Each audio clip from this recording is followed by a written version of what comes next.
Praise the lord. ఈరోజు ఒక topic promised.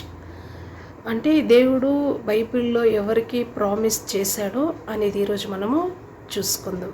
భక్తులకి ఎలా దేవుడు ప్రామిస్ చేసి ఆశీర్వదించిండు అనేది. అందరికీ అబ్రహాము గురించి తెలుసు కదా. 100 సంవత్సరాలకు కానీ ఒక కొడుకు పుట్టలేదు. మంచివాడు కదా. అబ్రహాము విశ్వాసులకు తండ్రి అనే బైబిల్లో రాయబడింది. కానీ తన విశ్వాసాన్ని దేవుడు అంతగా పరీక్షించాడు. 100 సంవత్సరాలకు కూడా ఒక అబ్బాయిని ఒక కొడుకుని ఇవ్వలేదు. అతను ఎంతగా దేవుడు టెస్ట్ చేశాడు. దేవుని చేత ఆ టైంలో పిల్లలు లేనప్పుడు శపింపబడిన వారు కుటుంబాన్ని వాళ్ళ ఇంటికి ఎవ్వరూ వెళ్ళరు. కానీ అటువంటి టైంలో దేవుని యొక్క పరిశుద్ధాత్మ ద్వారా 3 వ్యక్తులు అబ్రహాం ఇంటికి పోయినారు. కానీ ఆయన ఎంత సంతోషంతో ఎంత హడావడితో అన్నిట్లో బెస్ట్ అయిన ఫుడ్ వాళ్ళకి చేసి వాళ్ళని తృప్తిపరిచిండ్రు. అప్పుడు వాళ్ళు 3 అబ్రహాంని దీవించి ఆశీర్వదించాడు. మన జీవితంలో కూడా ప్రామిస్ అనేది లేటుగానే ఉంటుంది, కానీ వాగ్దాన పుత్రుడిని అబ్రహాంకి ఇచ్చిండు. మన జీవితంలో కూడా అదే విధంగా ఒక డిలే అవుతుంది. ఒక ఆశీర్వాదం అంటే కూడా వాగ్దానంతో కూడిన ఒక ఆశీర్వాదాలను దేవుడు మనకిస్తాడు. పాత నిబంధనలో అబ్రహాము గురించి చూసినాం.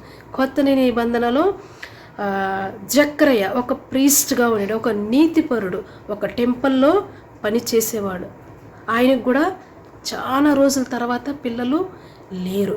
కానీ దేవుడు ఆయన నీతిని చూసి ఆయనకి దేవదూత ద్వారా వచ్చి గాబ్రియేల్ దూత దేవుని సన్నిధానంలో నిలబడి నీకు ఒక బిడ్డని అనుగ్రహిస్తున్నా, కానీ అన్ని సంవత్సరాలు అయింది. సో నమ్మలేదు. మన జీవితంలో కూడా మ్యారేజ్ అవ్వలేదు అని మనం చాలా ఫీల్ అవుతుంటాము.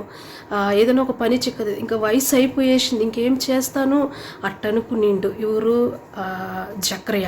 కానీ నమ్మడం లేదన్న కారణంన గాబ్రియేల్ దూత ఏమంటుంది, నేను దేవుని సన్నిధిలో నిలబడి చెప్పుతున్నాను. సో నువ్వు నమ్మలేదు కనుక నీ బిడ్డ పుట్టేంత వరకు నువ్వు మూగవాడిగా ఉంటావని చెప్తారు. అదే విధంగానే పుట్టేంత వరకు జక్రయ మూగవాణిగా ఉంటాడు.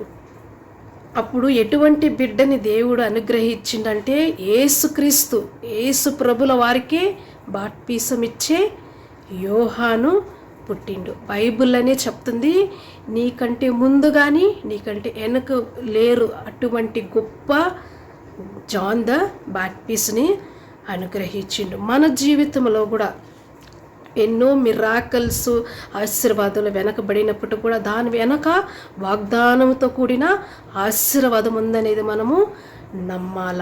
So without test they no test, without message they no there is no message. So Abraham జీవితంలో ఎలాగైతే వాగ్దాన పుత్రుడిని దయచేసిండు, జక్రియకి ఎలాగైతే యేసుకే నూతన నిబంధనములు యేసు ప్రభుల వారికే బాప్తిసం ఇచ్చే ఒక గొప్పదైన వ్యక్తి. సో ఆయన కూడా ఒక నీతిపరుడు, ఒక పరిశుద్ధుడినే జక్రయకి అనుభవించిండు. సో ఈరోజు నా జీవితంలో కూడా ఏదో ఒకటి డిలే అయినప్పుడు కూడా వాగ్దానంతో కూడిన ఆశీర్వాదాలు ఇస్తారు. అది ఎన్ని సంవత్సరాలైనా కూడా దేవుడు మాట తప్పని వాడు, ఆయన నమ్మదగిన వాడు, చెప్పింది చెప్పినట్టుగా చేసే మన గొప్ప దేవుడు. సో ఈ వాక్యాన్ని దేవుడు ఆశీర్వదించి దీవించునుగాక. May God bless you.